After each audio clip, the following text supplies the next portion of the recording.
Hello everybody and thank you for joining me. This is Sierra from Sierra T Designs and today I have a very special project to share with you. So let's jump right in. So as you can see, I am going to make matchboxes. These are the Tim Holtz matchboxes. And I'm going to show you how to make the matchbox. That's why this video is a bit longer. We're going to create the boxes to start with and then we'll jump into how I actually did the design. So I'm going to use 3 pieces of the heavy craft stock. This is the distress heavy craft stock. And I'm going to cut 3 pieces in half, creating 6 boxes. This is how I've seen Tim Holtz do it, so I'm going to follow along kind of with what he does for the first ones so that I kind of get a general idea of what I'm doing, and then we'll probably change it up as we go. So here's the die set. This is a Bigz die, so I'm going to use my Big Shot to cut this out.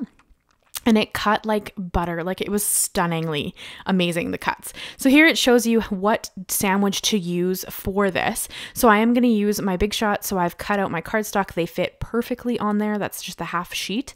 And then I'm going to take out my platform, use my 2 Sizzix plates, and then like push it through, and there we go, like one pass, and it's beautiful. The plates don't have to warp or anything because it's the size of the opening of the Big Shot. Like, it's just stunning. And we're gonna do it 6 more times, well, 5 more times.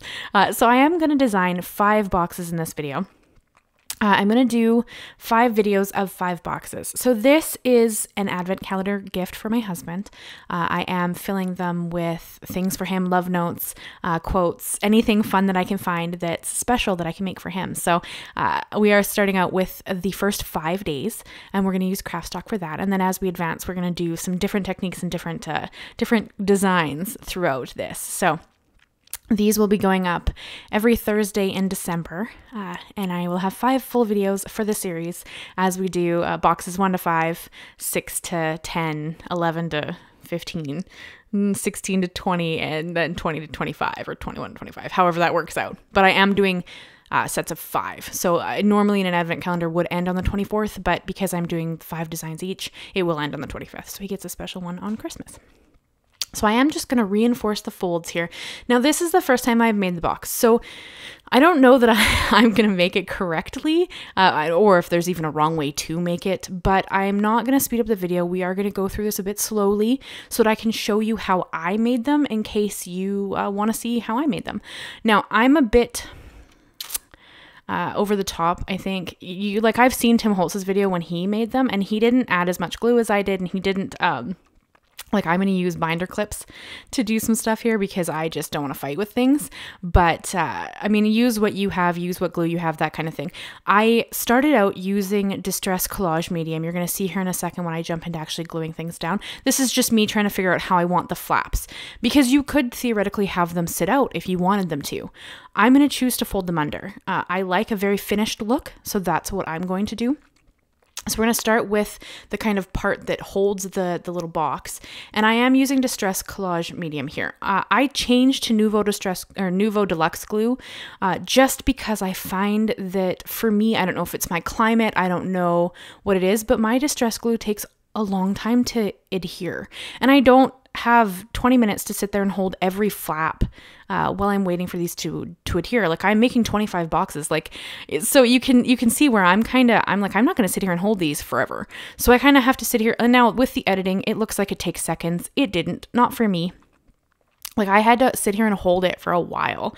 So I end up changing to my Nuvo Deluxe. I just find that it adheres better for me. I don't know if it's like my temperature or my climate. I don't know, but I'm in Canada, and it's right now it's -4, but I made these a couple of days ago. Celsius, of course.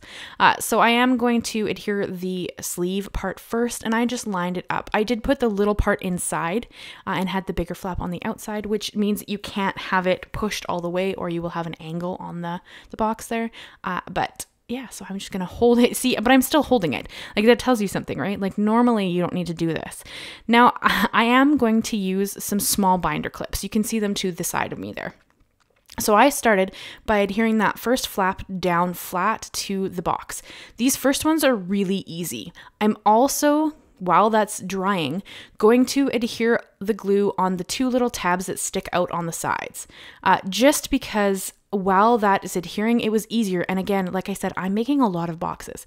If you're only making 1, you don't need to be kind of this aggressive. And I'm sorry, I get a little bit out of frame when I'm squaring up the corners just to make sure that they are actually square, and I'm pushing in those sides to hold it. So once I've kind of got it squared up and lined up the way I want it, I bring in these small binder clips and I use them to hold the flaps down on each of the small sides. And you can see I'm just pushing in the corners to make sure that they are square, it is flush, and it is going to stay where I've put it. Again, you probably don't need this much glue, but this is what I wanted to do. So I set it down there to dry, and I have done both of the little sides at this point.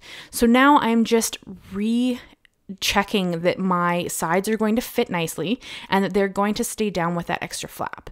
I am choosing to adhere the flap in. You don't have to. You could adhere it out. I'm choosing to fold it over though and glue it down. Now you don't need to do this. You could have seen, because you're going to see me, I'm going to have to force that one side to come out. So this is a bit extra, but I just really want these to stay together. So I do bring in some reverse tweezers and just square up my corners, make sure that everything's adhered nicely and flat. And then I bring in my binder clips again and just make sure that it stays there and adheres. So when I'm doing this, I'm making several. So then I can set this one aside to let it dry and then jump into my next box and start it. And by the time I've finished, I think I have enough there for, I don't know, like two full boxes to be drying. By the time I jump into my third box, I can take the clips off of that one and keep going. So, I mean, I made these 5 at a time because I am going to make them in different colors. This one happens to be Kraft because I was going for a bit of a more vintage look. The other boxes will be different colors of base cardstock. But so that is the basics of building this box. I think it turned really pretty. I'm in love with them. I love how these turned out. I cannot wait for you guys to see how the other designs came out, but we'll start with this more vintage aesthetic one. So we're going to jump in to making all of the pieces for the design. So I am going to use, this is a really pretty paper pad from Crafter's Companion. This is the Belle Country Side 12 by 12 set. I've just pulled out one sheet and I'm cutting down the pieces to fit in the box. So the box is about 1 3/4 by 2.5 by 1/2 inch. So I do have to jump a little bit back and forth. I am cutting a piece that goes inside the little box there. You can see that that one's a bit smaller, so I did have to take it down. And then I cut out 2 pieces that would go on the top and the bottom of the sliding piece. I didn't put colored paper on every inch of the box, only the pieces you could see when the box was actually closed. And you can see that I do end up measuring it quite a bit. And then bringing it to my trimmer, making sure that and I have to bring it back and forth a few times. Sometimes they aren't quite the right size, or I'm kind of haven't lined it up well. And then I jump to the small side and have to trim it down again. Like it was a bit of a imperfect science. And it took a bit of patience, but I think that they turned out stunning. So like you can see, these pieces are only 1 inch wide because they're going on the very small sides of the box. And then because I'm trying to make it a little more of a vintage-esque box, I did bring in some vintage photo and I'm just blending that around the edges. On some of the boxes, I went a bit darker on the edges. Some of them are a bit lighter. It totally depended on how heavy-handed I was being at that time. I just put on, I recorded the first one, so you guys could see the process. And then once I was done the first one, I made the other 4 like in assembly line steps. So, you know, I trimmed everything out at the same time. The boxes were all made because I made them all afterwards. I made the first one and they're all already made. So I just, at this point, I'm just decorating them. So, I did everything assembly line. It's just this first one that I'm kind of doing just the one, so you can see the design more so than just jumping straight into like doing a whole bunch of pieces at the same time. And for die sets, I am going to use 2 different ones from Tim Holtz. The numbers are going to come from the actual one that comes with the Matchbox die. Oh, sorry, we're going to put a handle in first. I used my pokey tool to measure out where the center was. And then I pushed it in, and then I kind of kept getting like bigger because it's a bit bigger at the end. And then I stole these drill bits from my husband's drill bit set. And then I'm going to use them to create it so that the hole is big enough for me to fit in. These are the Prima marketing handles, but the Tim Holtz handles are the exact same. I have some of each because I needed 25 handles. So everything I use for these will be linked and listed down below. If you're ever interested in what I'm using, you can go and check that out. But I just found drill bits that were the same width as this little handle, and then I stick it in the hole to make sure it's actually going to fit I do put it in backwards here just to make sure that the base with the screw will fit in the hole. And then once I can see that it will fit, no problem, I take it back out and we go to adhering down the pieces of card. So I'm using Barely Art glue instead of my Nuvo. I just prefer this for smaller, delicate pieces, and these are pretty small. Like this matchbox is small. And I just adhere them kind of lightly with a little bit of glue so it doesn't kind of adhere out. Like squish out when I put the thing down. And I did leave a small border around all of my pieces of card pattern paper.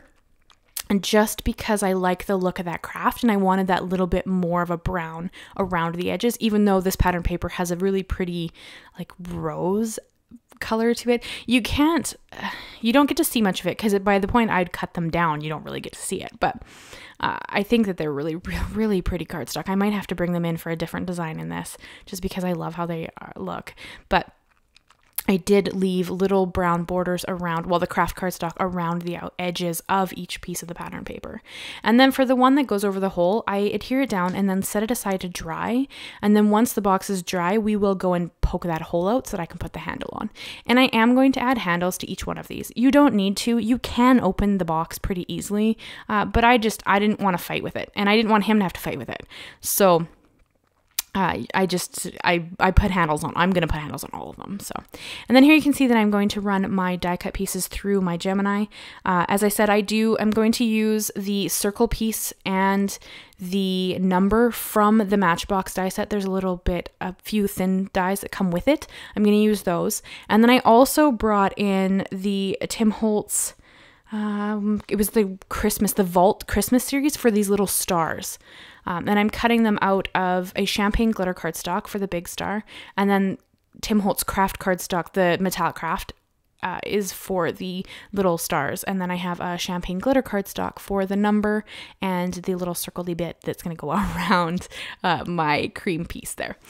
Because I want the cream piece to go behind the number. It's going to kind of add like a focal for the number, and then the stars are going to actually decorate the box. So I did have to run the circle piece through twice, and I just saved the extra pieces. I set them aside just in case I want to use them in one of the other designs, because there will be 5 different designs, well, 4 others and this one, so 5 altogether.